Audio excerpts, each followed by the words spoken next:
தாய் தமிழ் உறவுகளுக்கு வணக்கம். திருமாவளவனின் அரசியல் வாரிசு யார் தெரியுமா? திருமாவளவனின் அரசியல் வாரிசு யார் தெரியுமா என்ற தலைப்பில் இந்த காணொளியை நாம் காண்கிறோம். திருமாவளவன் இவருக்கு வயது 63 வயதாகிவிட்டது. உடல்நலக்குறைவினால் அவதிப்பட்டு வருகிறார். இவர் 1999ஆம் ஆண்டு டிபிஐ என்ற ஒரு சாதி சங்கத்தை அரசியல் கட்சியாக விடுதலை சிறுத்தைகள் என்ற பெயரில் ஒரு புதிய அரசியல் கட்சியாக மாற்றினார். 1999ஆம் ஆண்டு முதல் தேர்தல் பாதையில் விசிக பயணிக்கிறது. அதற்கு முன்பாக தேர்தல் பாதை திருடர் பாதை என்று கூறி வந்தது. இந்த கட்சி இதுவரை 7 சட்டமன்ற உறுப்பினர்களையும் 5 பாராளுமன்ற உறுப்பினர்களையும் பெற்றுள்ளது. மேலும் தற்பொழுது மாநகராட்சி தேர்தலில் ஒரு துணை மேயர் பதவியை பெற்றுள்ளது. பெரும்பாலான ஒன்றிய கவுன்சிலர்கள், மாநகராட்சி கவுன்சிலர்கள், நகராட்சி கவுன்சிலர்கள், பேரூராட்சி கவுன்சிலர்களை பெற்றுள்ளது. படிப்படியாக இந்த விடுதலை சிறுத்தை கட்சியை வளர்த்தார். தற்பொழுது அரசியல் பாதையில் விடுதலை சிறுத்தை கட்சி தவிர்க்க முடியாத ஒரு கட்சியாக உள்ளது. விடுதலை சிறுத்தை கட்சிக்கு நல்ல ஒரு டிமாண்ட் இருக்கு. திமுக, அதிமுக,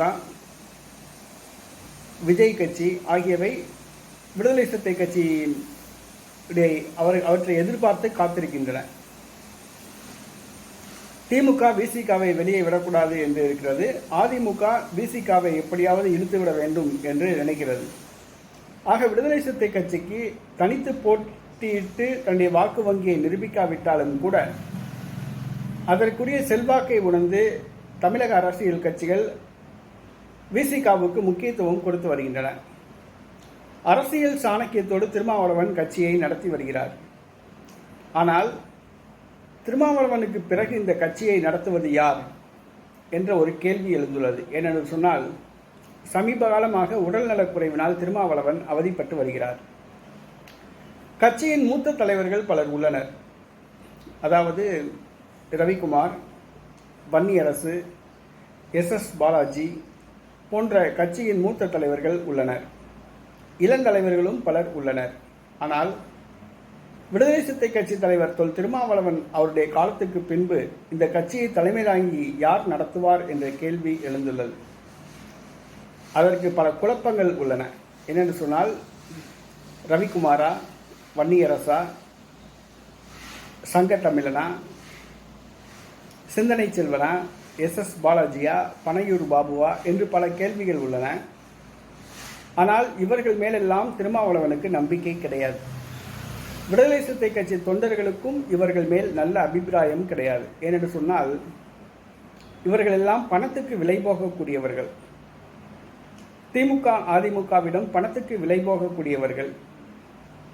இது தெரியும் நன்றாக திருமாவளவனுக்கு. ஆகவே தன்னுடைய காலத்திற்கு பிறகு விடுதலை சிறுத்தை கட்சியை யார் கையில் ஒப்படைப்பது என்ற முடிவுக்கு விடுதலை சிறுத்தைகள் கட்சி தலைவர் தொல் திருமாவளவன் முடிவுக்கு வந்துள்ளார். அதன் காரணமாகத்தான் ஆதவ் அர்ஜுனா அவர்களை இந்த கட்சியில் இணைத்து விசிகாவின் துணை பொதுச் செயலாளராக ஆக்கியுள்ளார். மேலும் பத்திரிகையாளர்களை சந்தித்து கருத்து தெரிவிக்கும்படி அனுமதித்துள்ளார். சமீபத்தில் திமுகவை எதிர்த்து ஆதவ் அர்ஜுனா கருத்துக்களை தெரிவித்தார். விசிகாவின் மூத்த தலைவர்கள் அதற்கு எதிர்ப்பு தெரிவித்தனர். திருமாவளவனோ ஆதவ் அர்ஜுனா சொன்னதில் எந்த தவறும் இல்லை என்று கூறினார். இதனால் மூக்குடைப்பட்டார்கள் விசிகாவின் மூத்த தலைவர்கள். விடுதலை சிறுத்தை கட்சியை எதிர்காலத்தில் வழிநடத்தக்கூடிய ஒரு தலைமை பண்பு ஆதவ் அர்ஜுனா அவர்களிடம் உள்ளதாக திருமாவளவன் நம்புகிறார்.